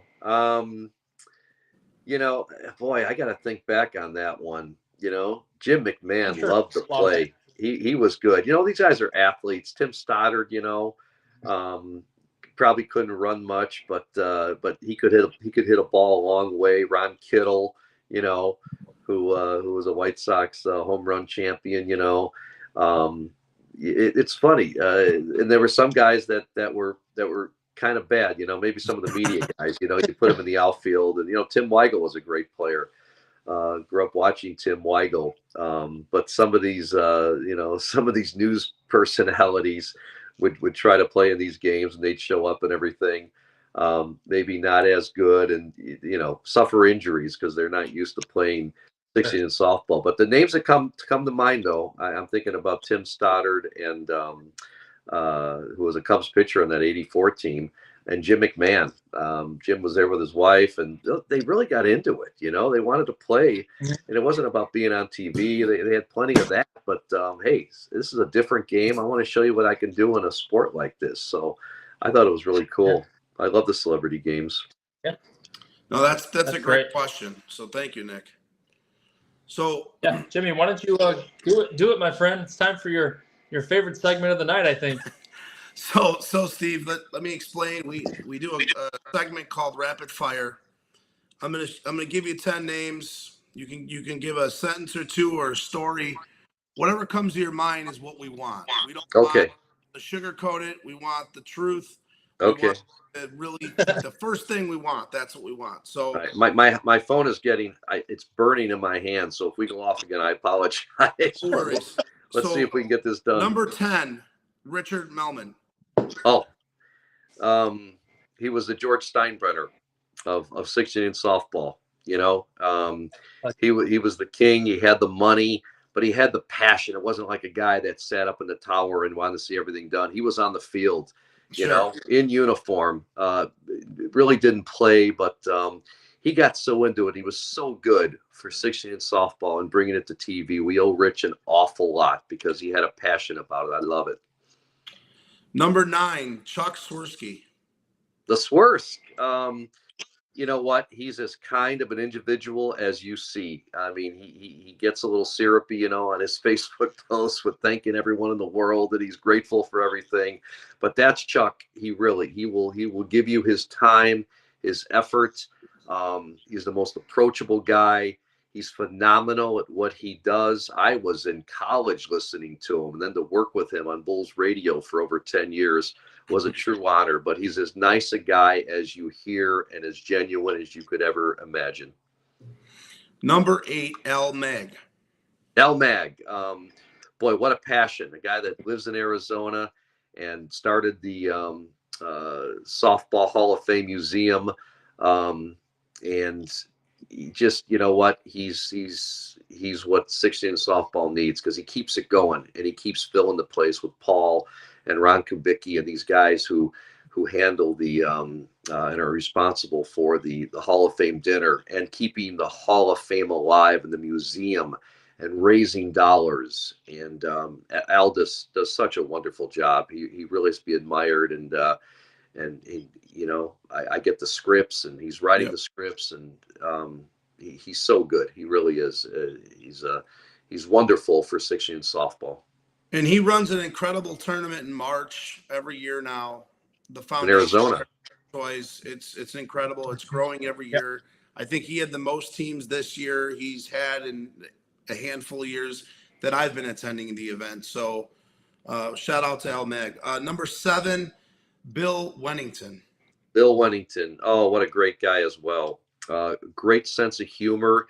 Maybe the most approachable former Chicago Bull ever. I mean, I'm still friends with a number of guys, but Bill, I've been to his house. I've known his family, Ann and Robbie, very well. He is as true of a normal guy as you ever imagine, and a 3-time world champion. Watched him at St. John's play. Great broadcaster, but as nice a guy as you can ever imagine. And he's a giant. I met him a handful of times in the BMO Club at the United Center. I've seen him 100 times over there, and he is an absolute giant. So awesome, great guy. So number 6, this is the first time ever in a rapid fire top 10 that I actually put a family but it's the Russ family, Bobby Sr. and Randy. I know you've touched a lot about that name tonight. So go ahead and you can pick one of them or all of them to speak Maybe about. the greatest softball family.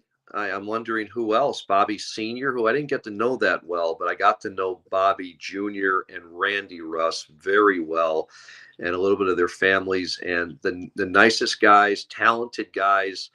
Maybe the best brother combination, and Bobby, best father and two sons, Yeah. brother combination in 16 in softball. Yeah. Passionate, never missed a game, didn't complain, loved their teammates. Great respect for the Russ family, and the legacy with the dad and then the two brothers, and all being, I mean, they're all so good, you know. I mean, they're all Hall of Famers. That's hard to do, you know. Yep. You know, you mentioned Hall of Fame. They both were just inducted into the Lewis University Hall of Fame for baseball, where they went to college. So congrats to the Russ family as well. Yes. Number 5, Scottie Pippen. Uh, maybe misunderstood, very outspoken. Scotty's a good friend. He was always very nice to me, as were all the Bulls when I traveled with them in that last championship season. And you know, Scotty will still call me and ask me if I can set him up on a golf course somewhere. But a little bit outspoken, not always agree with everything Scotty says. Sometimes I think people just interview him and he'll go off on anything. But when you think about it, I mean, and from someone on the inside, always been kind to me. So that's what I'm sticking to, because he's a nice guy, and Scotty's approachable. So, you know. Number 4, number 4, our boy and your boy, George Bliss. Georgie Bliss. Wow.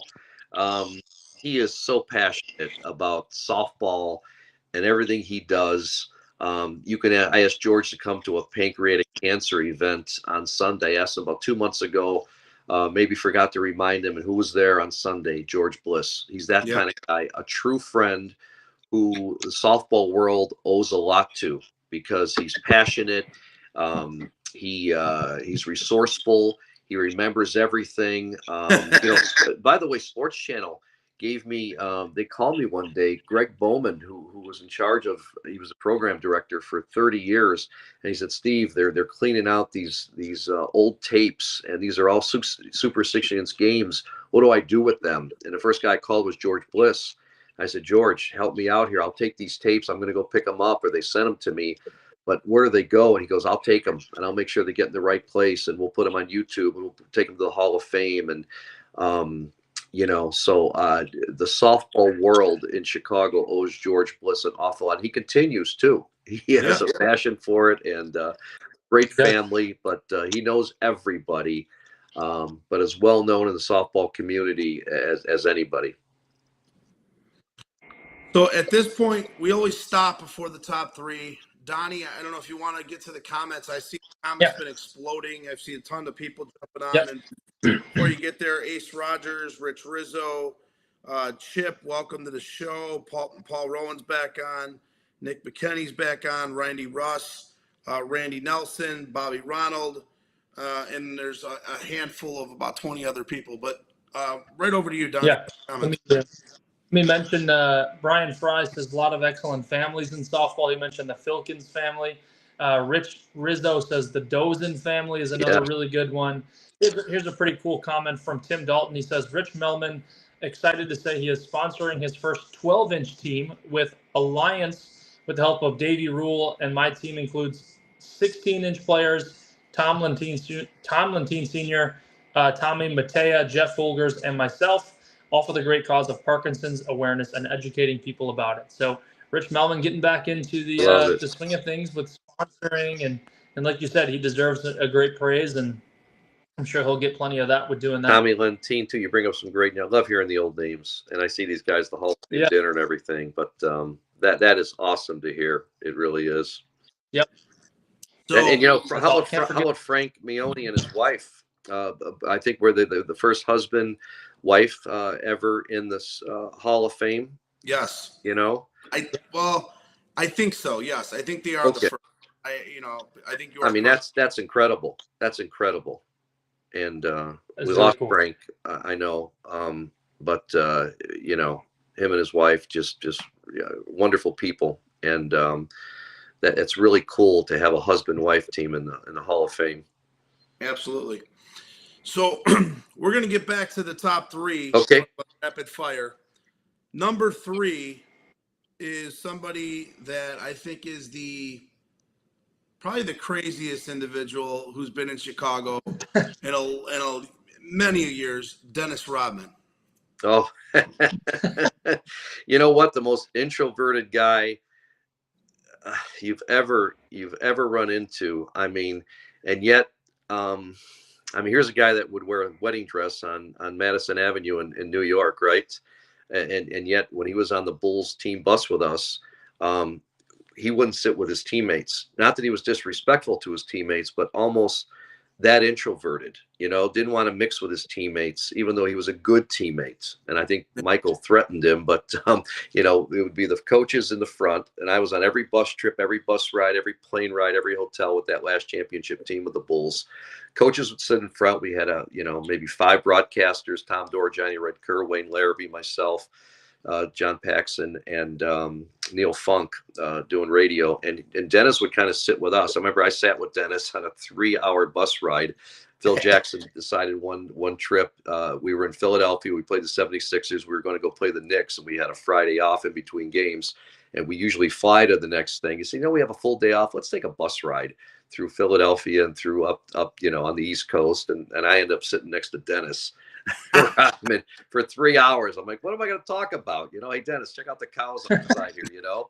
But, you know, he was very nice. We worked out together. I shouldn't say together, but I spotted for him a couple times as well. A lot of the players would take naps in the afternoon. Dennis would work out. Yeah. Every hotel we were at during the afternoon. I don't know when he slept because they said he was up all night. I've got stories of that, but Carmen Electra. Yeah, you know, now a lot of times we'd get to the hotel, we'd fly in, and Carmen Electra, and who's the lead singer, the Cubs' big, who am I thinking of? Eddie Vedder, and Carmen Electra were at so many games and met us so many times on the road. So we'd pull up in a Ritz-Carlton lobby, and there'd be Carmen Electra and Eddie Vedder just waiting for Dennis, you know. So that was kind of fun, but very nice guy. Cool. But as introverted, no one would ever believe how quiet of a guy he was with his teammates and with the media and everything, for being such a outspoken and crazy guy, you know. Yeah, It was just the opposite when you got to be with him every day, you know, and see him on an everyday basis. So, but Dennis was nice to people, you know. And those are the stories I think that I love to hear. You know, when you're a professional athlete, those are the things that, to me, makes them an incredible thing for sports. You know, and it's just stuff that you just don't hear about in the media. You know, you mentioned Dennis Rodman being quiet. If you saw Dennis Rodman or you saw him in the media, you wouldn't think he's quiet, you know? right.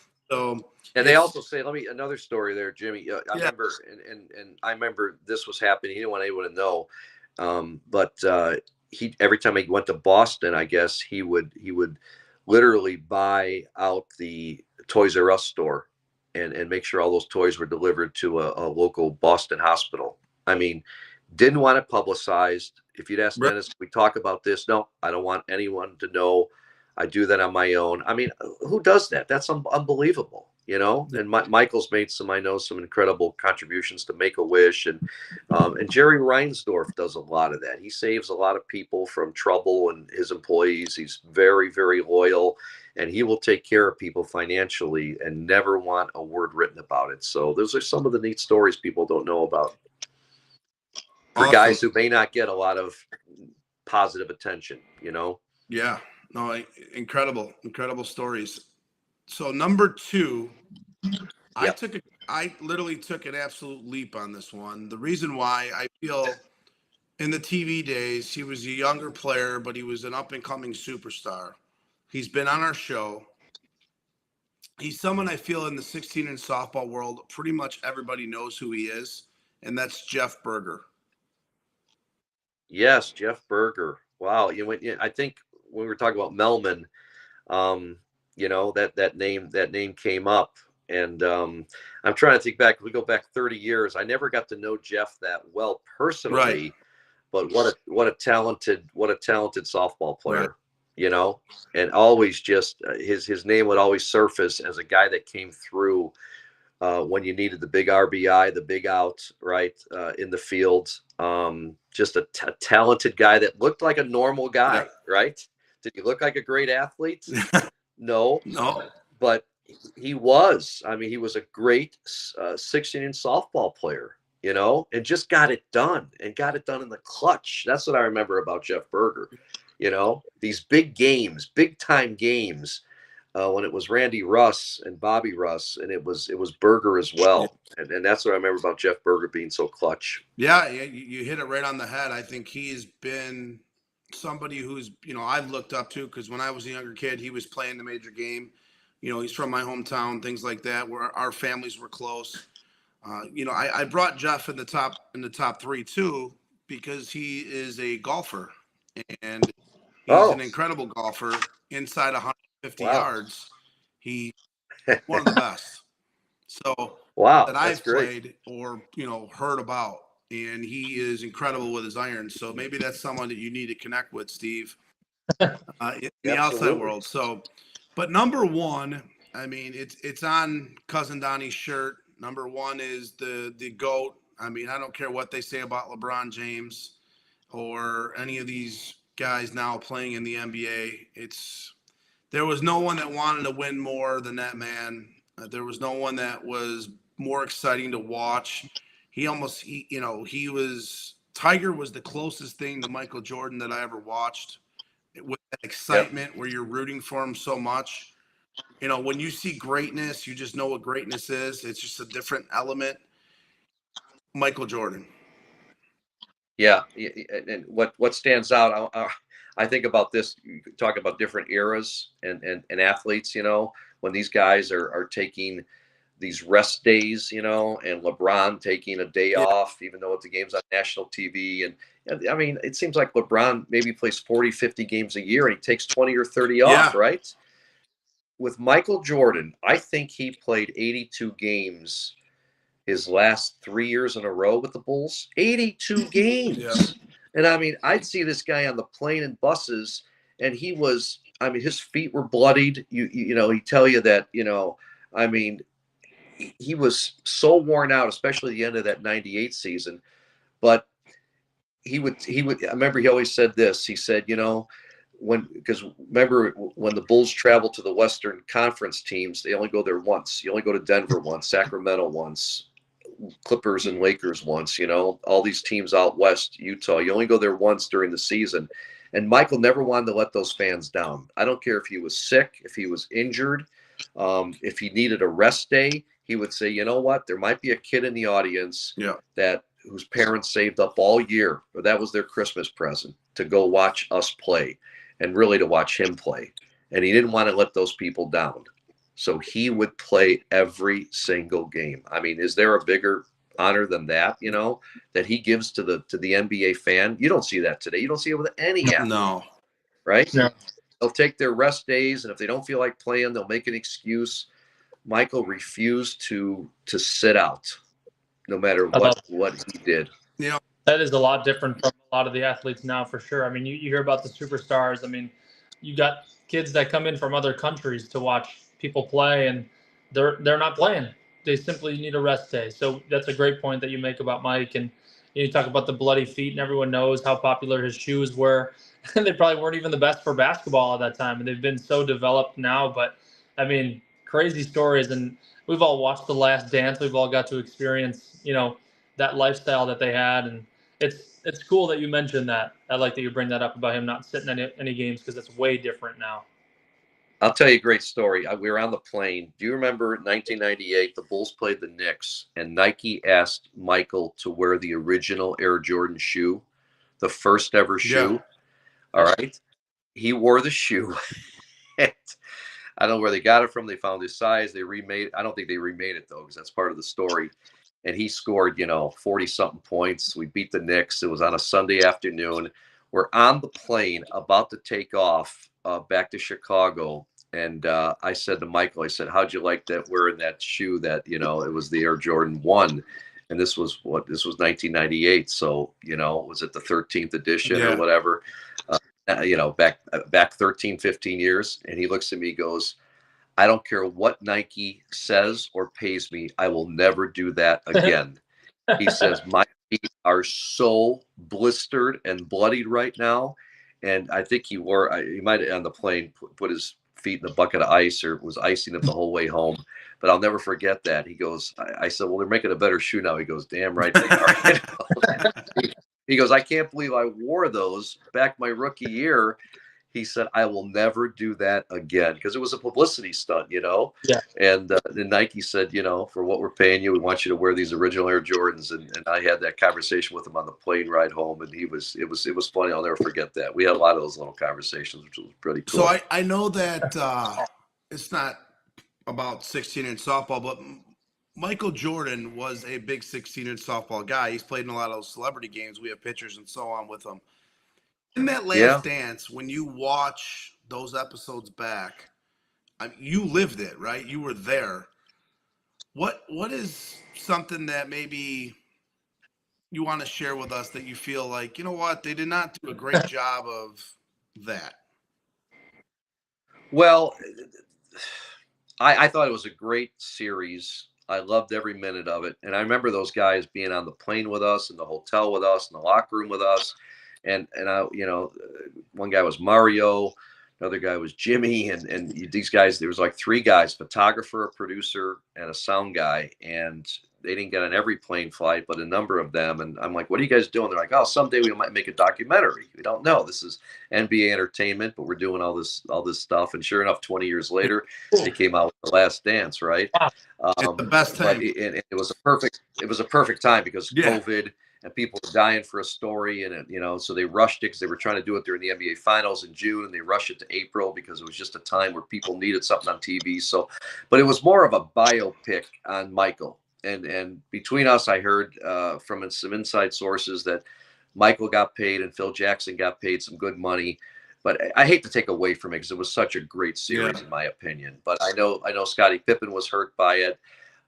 They never went out and got Luke Longley.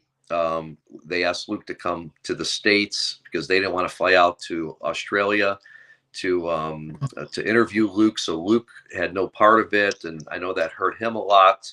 So it rubbed some of the players wrong, but it was still a great documentary. Yeah. It was still great. I enjoyed every minute of it. I got to, my kids were watching. I got to do some voiceover for it. This was voiceover I did 20 years ago. They put a script in front of me before we went on radio.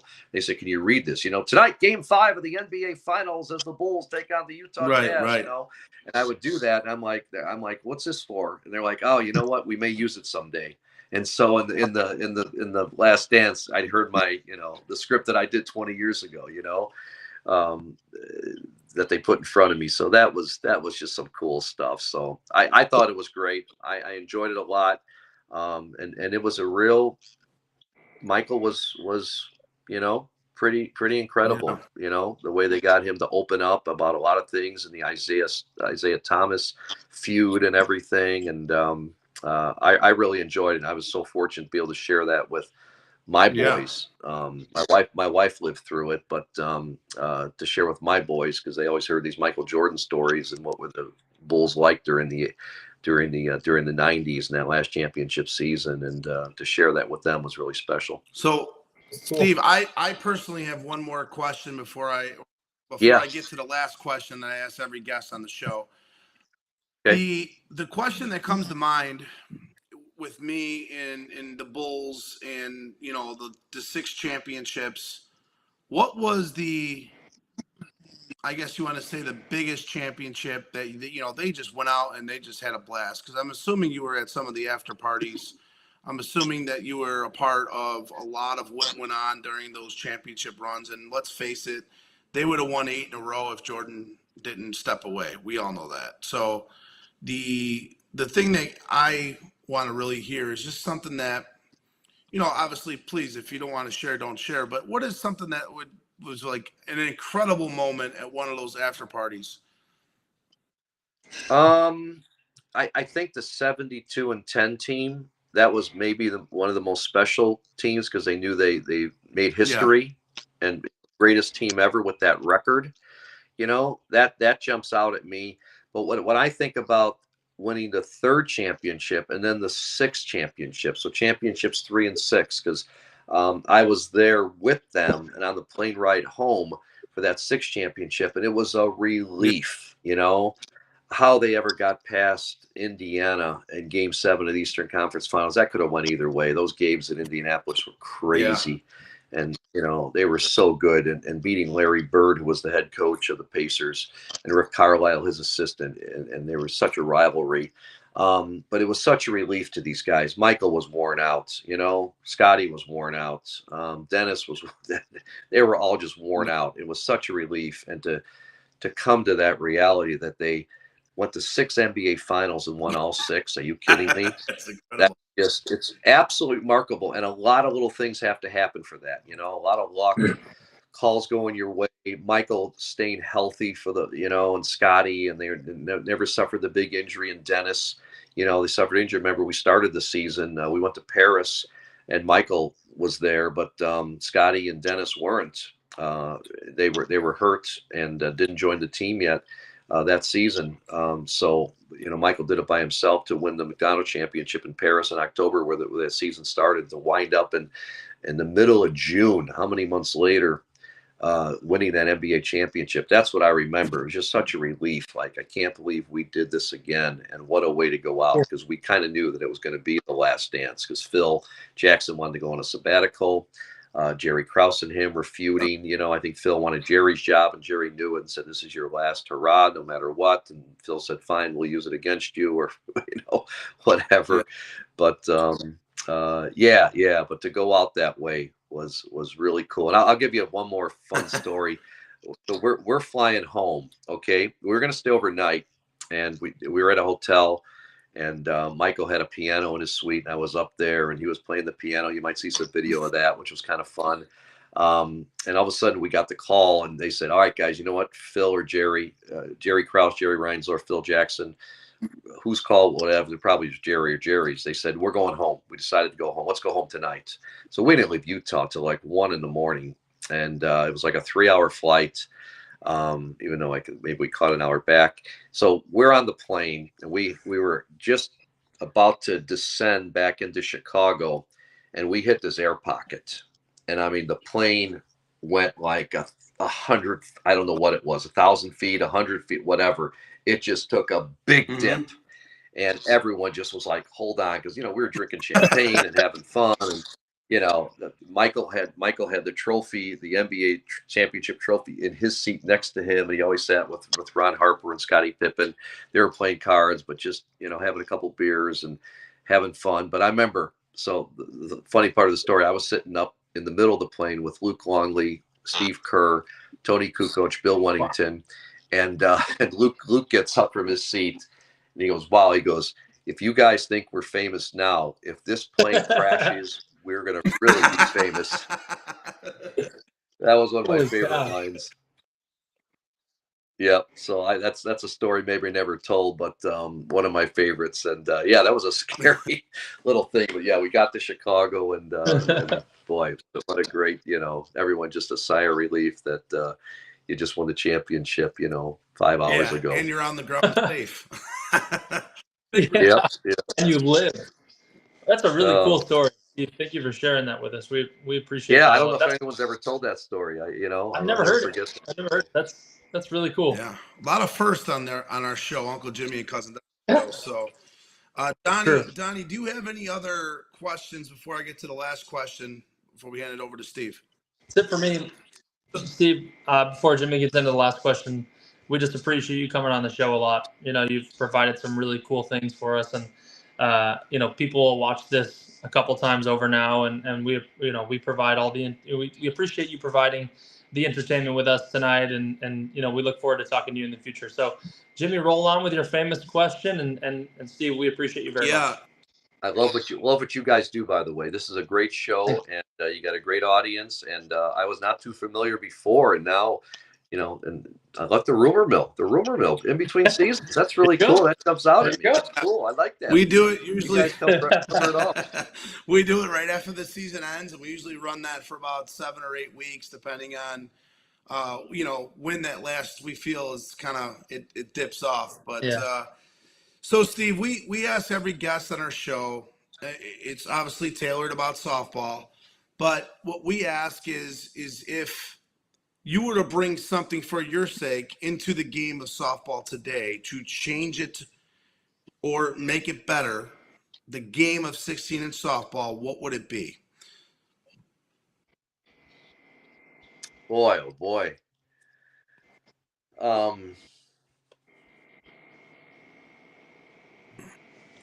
Tough don't one. know.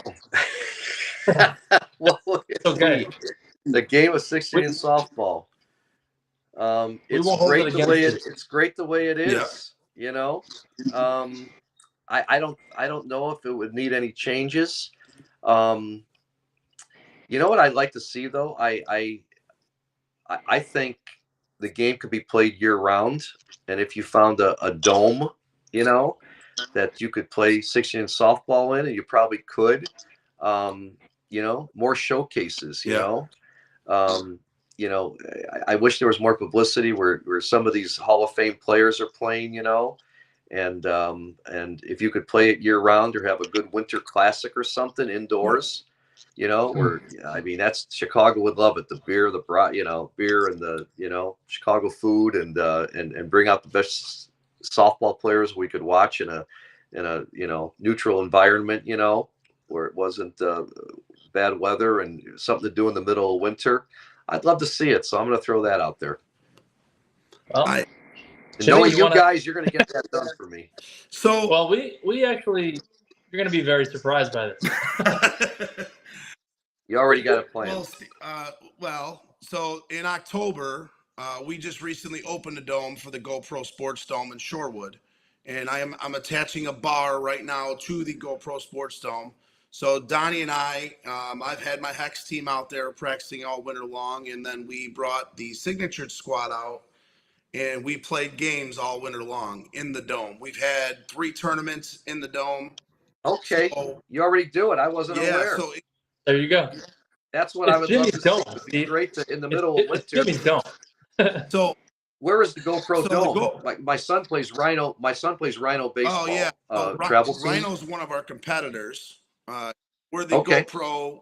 We're GoPro Sports. My cousin runs and owns his own baseball organization. He's ran it now for 11 plus years, 12 plus years.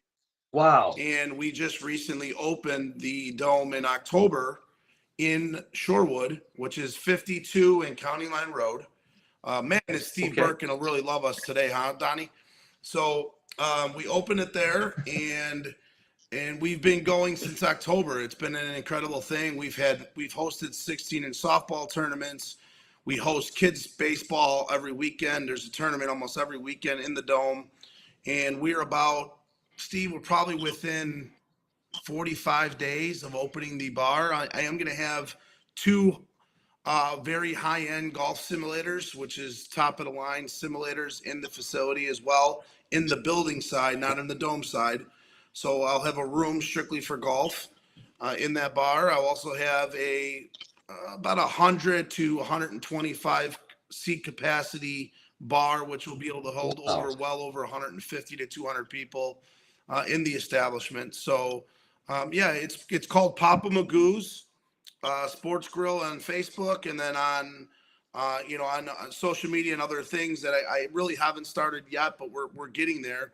Social media, Facebook, we're about 1,000 followers on the Papa Magoo's page, and then for GoPro Baseball, which is the baseball organization, you'll be able to see GoPro Sports Dome, which is on there, and it's a page that I just recently created in the last 6 months. So if you like to follow, it is out there. There's opportunities for us to continue to grow. And it's something that Donnie and I are really focusing on moving forward to really put the game of 16-inch. And then we've also brought in our 12-inch folks too. So we're really trying to help the 12-inch game as well. So it's really a softball community And that's how we're really looking at things, Steve. And I think if we can really all work together, the game is only going to improve even more.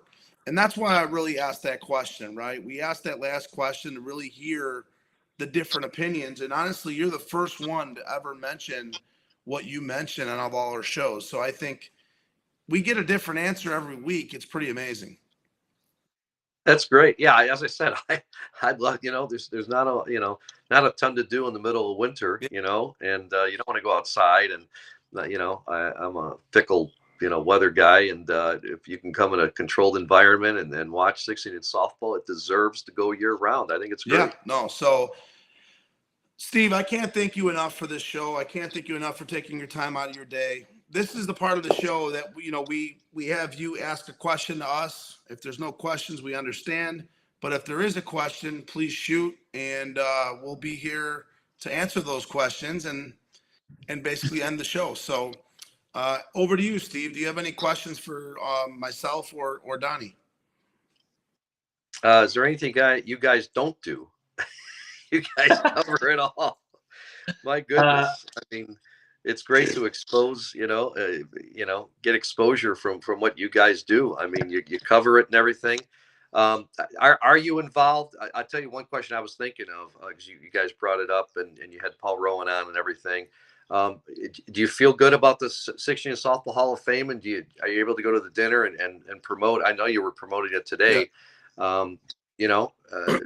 How is your involvement with that? Because that's one thing that I really support and believe in. Yeah. So we spoke with Paul offline.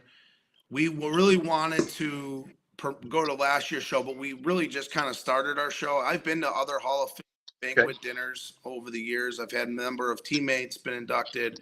I was a part of the Jinx team, who was a team that was inducted in the Hall of Fame. So our plan for next year is really to have a booth at the Hall of Fame, and we're going to interview people, throughout the night. And I think something that we want to be out there. Maybe Donnie and I will dress in tuxedos, have a little fun with the night, and really be a part of the dinner. We want to see other people too. We want to see some of the SSA guys out there with us. We really want to bring, I think, the softball community, the ASA guys. I know Dave Padilla, who's running a big tournament this weekend coming up in Burbank, I believe it is. So we'll talk about that, Steve, after we let you go too. But either way, we want to really bring the softball community together. I think that is the biggest thing on our minds. And one of the main things that we can do to kind of, continue to make that ladder uptick across, you mentioned, really making it outside of Chicago. Iowa now is a huge piece to what we do, right? Kansas City now is going to become a bigger piece of what we do. Yuma, Arizona, a bigger piece. There's teams in San Diego playing 16 in softball. So it's growing, it really is. It's growing. And I think social media helps that. And we look forward to, continuing to do what we can do. So, good for you guys. I want to see you there and help promote it and do what you'll get a good response on your show. Again, I wasn't aware of it. I thought Donnie was just a PXG guy. Multifaceted, my friend. I had no idea. Now you guys have a passion for it, and you're consistent, and it's growing, and you're in a good spot. And maybe we could see someday if we can get that Hall of Fame dinner to go live, and broadcast out. Again, you want people to buy tickets, and we're trying to grow that from 500 back to 700, as Paul Rowan said. But it's really a good turnout, and the people who are getting inducted, they bring their families and cousins. And as I said, the Iowa people had like 5 tables last year, or 2 years ago when they got inducted in that. So it was really cool. Yeah, no, it's definitely a special night, and I think it really caps an individual's career, the time and the dedication that they put into the game, and it's. Oh, there's tears. There's guys who never thought they'd cry before. You wouldn't think would cry. Thinking of the guy that got in last year. Was it Downs? Was it Larry Downs? Yeah. Larry Downs, yeah. Went in there and he. overheated on the phone again. Yeah, he That's can okay. overheat. That is all right. That was definitely an overheat. That's fine. We can't thank Steve enough for sharing his time with us tonight. I know it's probably the longest interview he's ever or been a part of in a long time, but he filled it fantastically. I tell you, it was. I don't even think he personally even realized that we were coming up on an hour and 45 minutes. So 2 hours. Yeah. I know. How awesome. I mean, the stories about Jordan and that stuff. I mean, that's stuff no one's ever heard before. I mean, how often have you ever heard about an air pocket in a plane that the championship Bulls team was on? No one's ever heard that story, which is awesome that he shared it with us. So, Luke Longley, and we appreciate Steve a lot for jumping on. Luke Longley comment, like, it will be the most famous. I know. God bless you. God bless you, Cousin Donnie. Thank you. God bless you. Thank you, friend. Before, if Steve does hop on, great. If not, it was an incredible interview. I loved every second of it. Yep. I love hearing those Chicago athlete stories. It's just an absolute incredible thing. So let's talk about this Saturday. Dave Padilla put together I think he's calling it the Spring Fling. Yeah, in Burbank. It went last year. Last year we played in the snow. It was snowing sideways during this tournament, and the field has power lines that run across the field and right center. But fun to get out and play. I know. Are you playing with Slap and Tickle? Yeah, absolutely. Here Steve is back. Finish the story. No, that's what overheated. My phone went out again. I never thought we'd go 2 hours, but we've gone 2 hours, and my phone is like it's on fire. So we almost got there, but it's about to go again. So thank you guys. It's been a great evening. No problem. Love your show and what you guys do, and happy to share some stories. It was a lot of fun. Absolutely. Thank you, Steve. Can't thank you enough, Steve, for your time, and we look forward to seeing you out there this year in the softball world, huh? You might see me umpiring. Be careful, Jimmy. That's okay. Remember, I always get a call, all right? All right. I don't throw people out.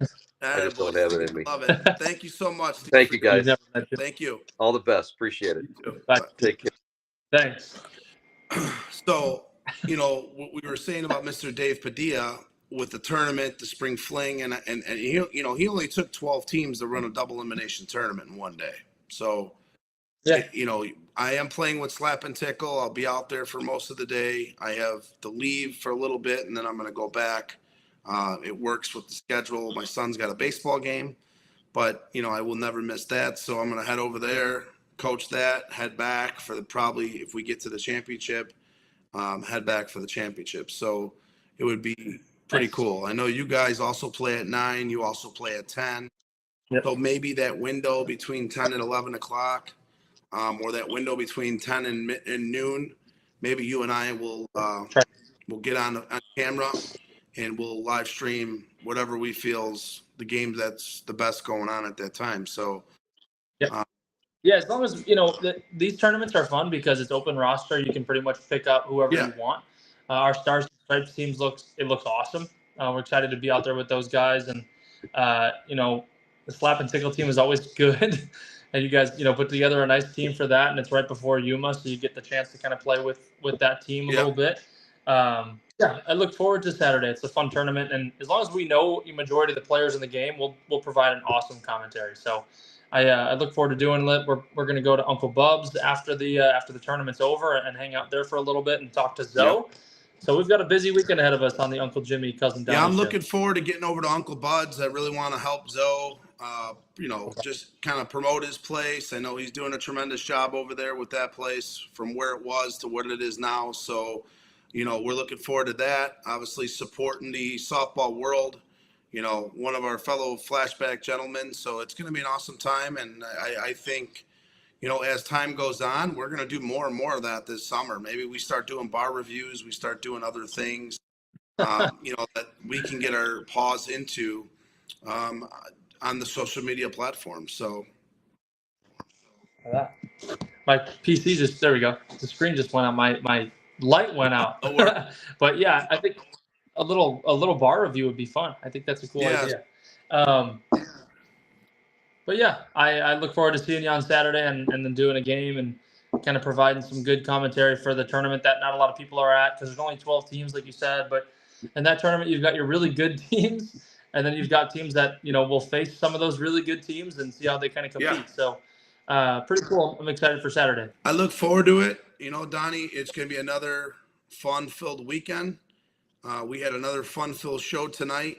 You know, we'll discuss tomorrow about who our next guest is going to be for next week, and talk about, you know, as summer rolls around, how we're going to be moving our show probably to Sunday nights to have the interviews of the MVPs and teams that have won the tournaments and so on. So we look forward to doing a lot of that commentary. We look forward to having a lot of those interviews.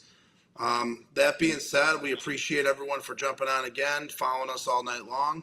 We can't thank you guys enough for the support. Please get on our Facebook page, click the 3 dots, click invite all your friends, select your friends, invite them to the page. That's how we grow the game. That's how we get people into the game.